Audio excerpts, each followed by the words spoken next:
Everyone wants to be healthy, but reality is harsh, and many people have chronic illnesses to some degree. I am one of them.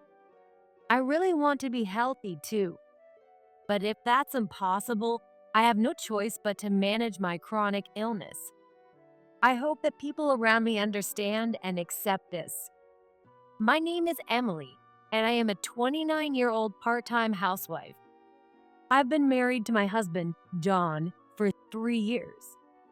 John and I have a good relationship, except for one thing. Hey, Emily. Hey, I woke up feeling someone shaking me. I saw John's face right before me when I opened my eyes. Oh my God, what happened to me? you suddenly collapsed. I tried to sit up when John said that, but my head was spinning. Oh, not again. I wasn't surprised. I have low blood pressure and am prone to fainting spells. It can happen even when I'm just standing for a while to prepare meals. I am cautious when using the stove, so I tried to recall what I was doing this time when I collapsed. Then I saw the potatoes. Oh, right. I was peeling potatoes. It's terrifying to have an episode while using a knife. There was a sudden loud noise, and when I came to see Emily, you were lying on the floor. It shocked me. What were you doing? Sorry. I wished he would show some concern, but John never worried about me. Even though I explained to him that I was prone to fainting spells, he never understood. Instead of being worried about me collapsing, he just looked annoyed. Are my expectations too high? John and I got married after an office romance. It wasn't a grand love story, but it did have its moments. However, since our marriage, John has become colder day by day. In fact, it was because of my health condition that we started dating. During a Monday morning meeting, my boss's speech was longer than usual, and I felt dizzy and nauseous before collapsing. John was the one who took care of me then. But ever since we got married, John has stopped caring for me.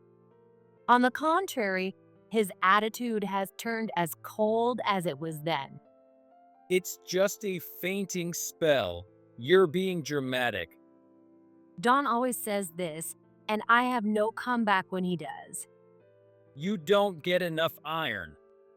John says arrogantly whenever he hears the word anemia. Fainting spells and anemia are different things.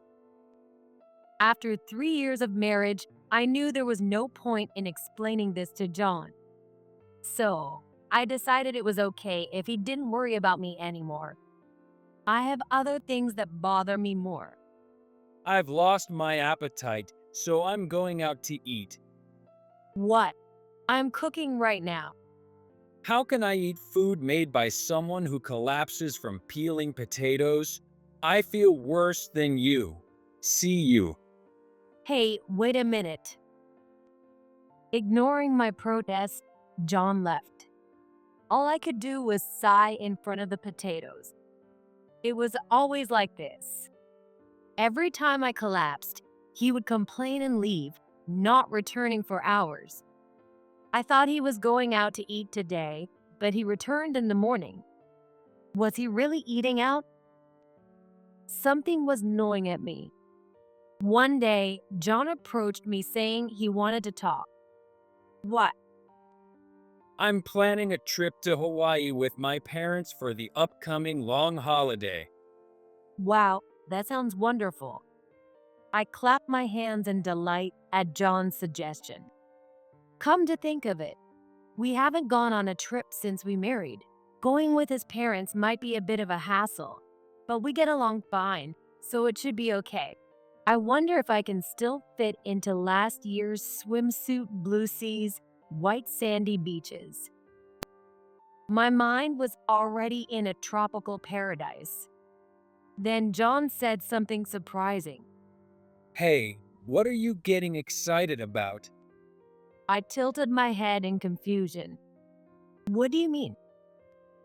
This trip is just for me and my parents. You're staying home. What? Why? I raised my voice at John's unexpected words. I can't believe they're leaving me behind. Do you even understand your own condition? You collapsed just from standing for a bit. We can't even enjoy sightseeing with you like that. How could we possibly have fun on a trip with someone who could faint? My symptoms aren't that bad, and that's a terrible way to say it. You're being so unfair. I'm just stating the truth. My parents feel the same way, so you're staying home. No way. It's already decided. I've booked the hotel for 3. Leaving me speechless, John walked out. I was left alone again, preparing dinner. Ultimately, John ignored me and happily continued with the trip preparations. I considered protest his parents, but I feared ruining our excellent relationship. Aren't they the ones trying to ruin the excellent relationship we've had so far? Even though I thought that, I couldn't muster the courage.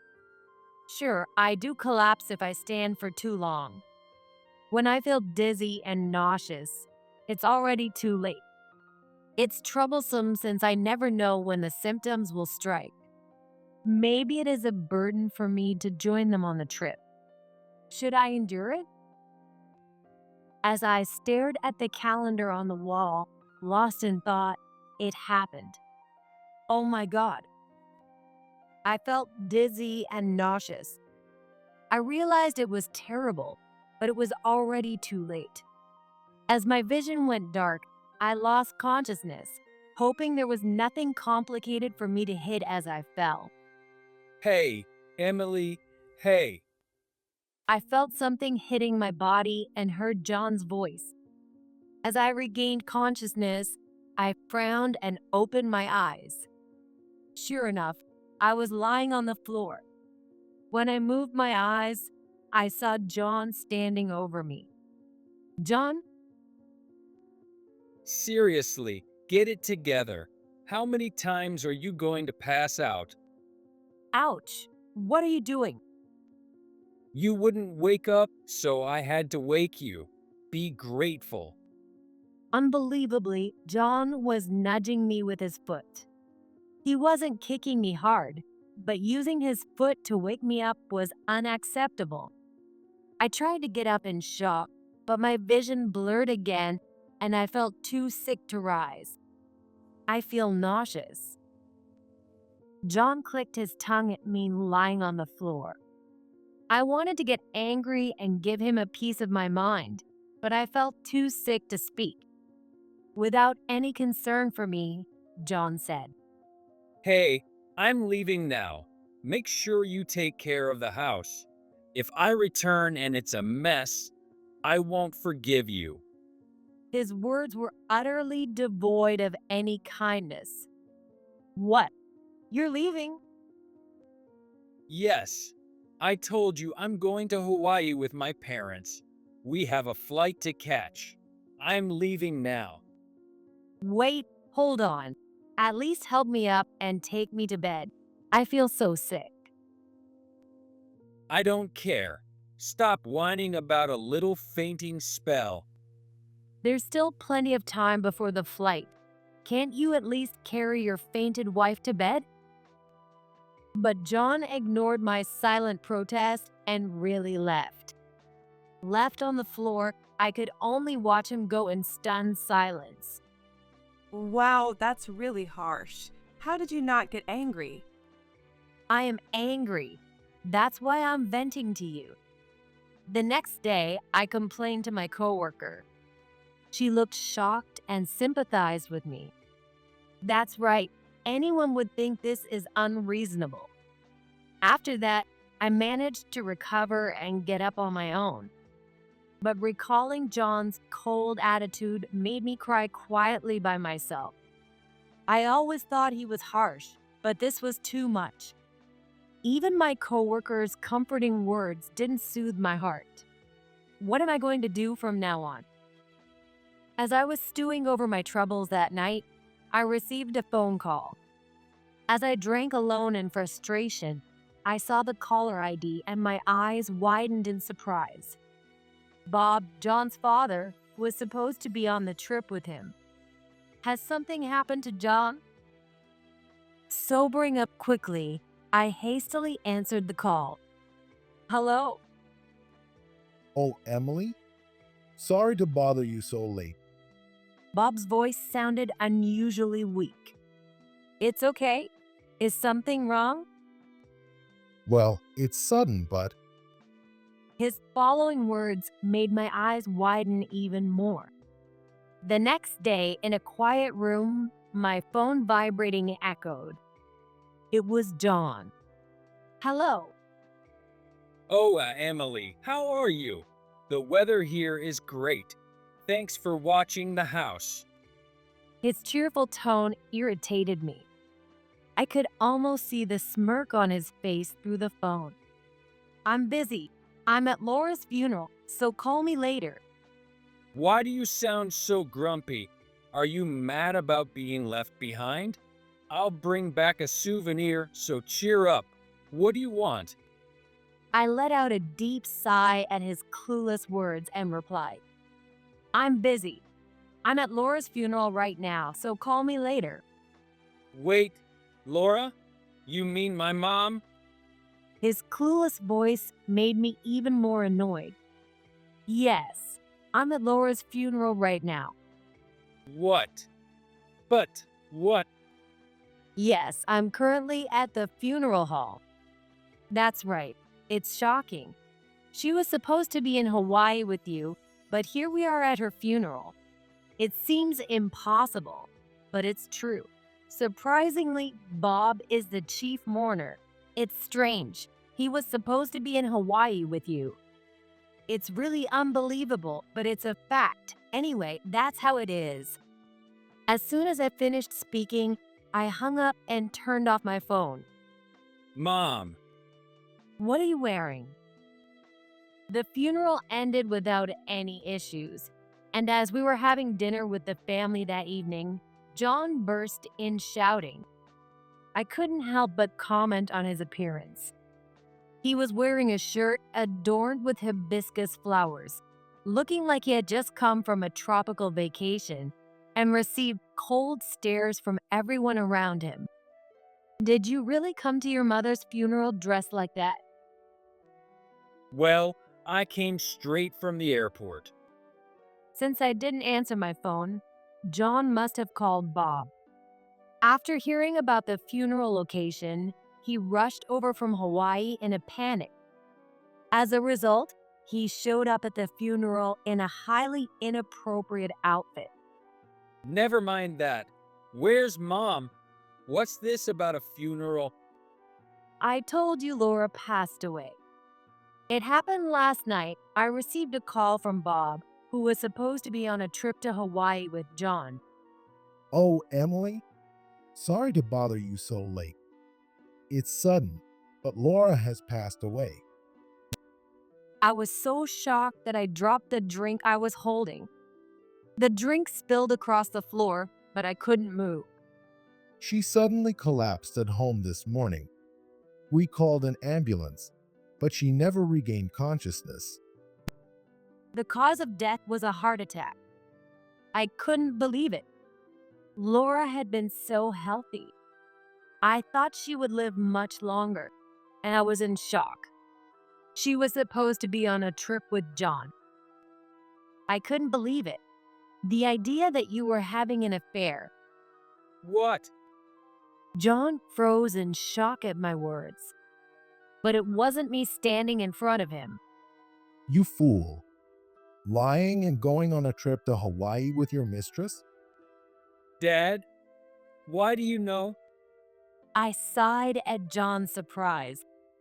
Do you really think you could leave so much evidence at home and not get caught? After Bob's call, I hurriedly checked John's belongings.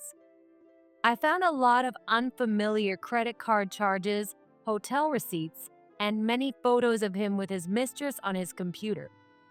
I also discovered the reservation for the Hawaii trip. Even though he was supposed to be with his parents, the reservation was for 2 people. And why would you post pictures with your mistress on social media? What were you thinking? John had been posting photos from the trip on social media.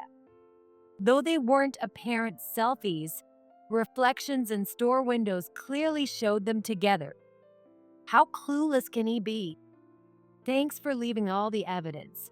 I do not love someone who would leave me behind while I'm sick. Now I can divorce you without any regrets. Divorce? Wait, no. It's not what you think. It's not. What do you mean, not what I think? It's clearly an affair. I'm telling you, it's not like that. He kept repeating, it's not like that, but couldn't come up with any other words. Why don't you just go back to Hawaii? She's waiting for you, isn't she? When I said this with a cold stare, John still tried to cling to me, but his outstretched hand was grabbed and stopped. You idiot. You're a disgrace to the family. Uncle Mike, why are you here? It's only natural for me to be at my brother's wife's funeral. Mike, Bob's older brother and John's uncle, was shouting. John finally realized that he wasn't just surrounded by me, but also by Bob and the entire family. Wait, no, there's some kind of mistake. What mistake? How can you say that a cheating trip, leaving Emily behind, is a mistake? And lying about going with your parents? That's childish. Well, I mean, John was at a loss for words under Mike's intense gaze. Then Bob moved closer and said, John, I'm ashamed to have a son like you. Showing up at your mother's funeral dressed like that is unthinkable.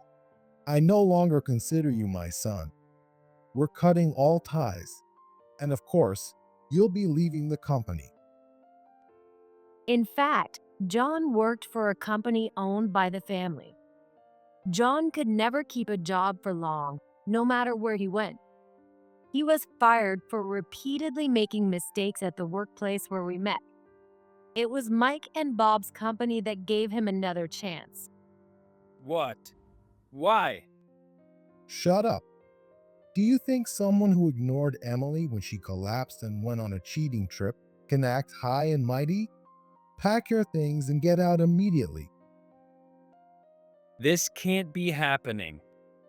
John, wearing a hibiscus shirt and panicking at the funeral, looked ridiculous. But it wasn't over yet. I decided to deliver the final blow. Don't come back to our place.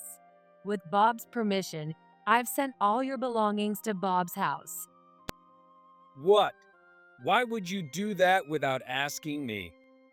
Because it's the obvious thing to do. Did you forget the apartment is in my name? I don't have a habit of letting cheating men stay in my place. You no longer have a place to stay. Even if you come, you won't be able to get in. I've already changed the locks, so your current keys won't work. No way. John, shouting, finally collapsed to the floor in despair. After that, I hired a lawyer and successfully divorced John.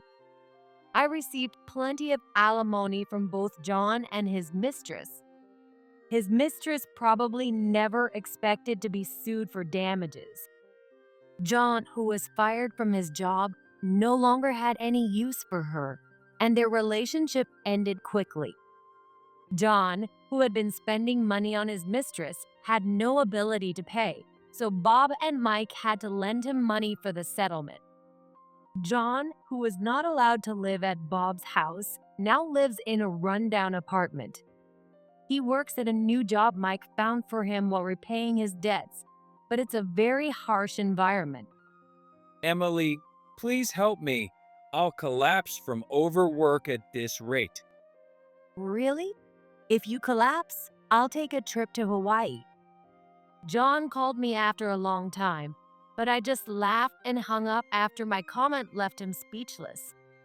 I blocked his number after that, so I don't know what happened to him, but I doubt he's living a good life. Several years have passed since then, and I've found a new partner. He is very knowledgeable about health and understands my condition well. Thanks to him, I think my fainting spells have become less frequent recently. Maybe peace of mind is the best medicine. Looking at his face as he shyly offered me a ring, my heart swelled with happiness for the future.